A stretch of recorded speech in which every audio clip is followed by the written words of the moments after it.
Ишенимиңизге жараша сыйлык аласыз. Ушундай китеп окудуңуз беле, кандай окуя болсун, ситуация болсун, бүт баардык нерсе жаратканга алып барат сизди. Жараткандын сүйүүсүнө, жараткандын мээримине артык нерсе ушул Аллахка алып барат да. Мен азыр ушуну китеп окутам. Айсель деген айым 7 айлык боюнда болот. 5 айлыкта, 7 айлыкта скрининг кылат, УЗИге. Барса эле баласы жүрөгү сокпой калган айтышат. Ишенбейт, башка УЗИге барат. Бул мамлекеттикке түшөт да, частныйга барат.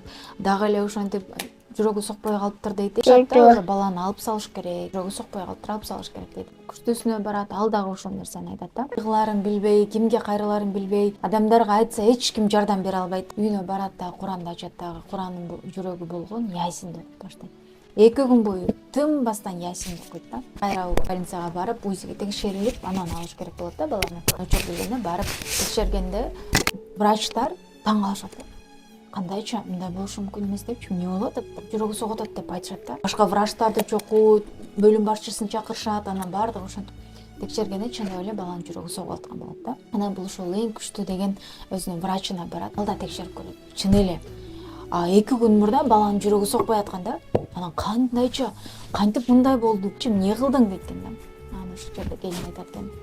Мен тынбай Куран окудум. Ушинтип Ясин сүрөсүн окудум. Бул врач ислам динин кабыл алган элестет келген.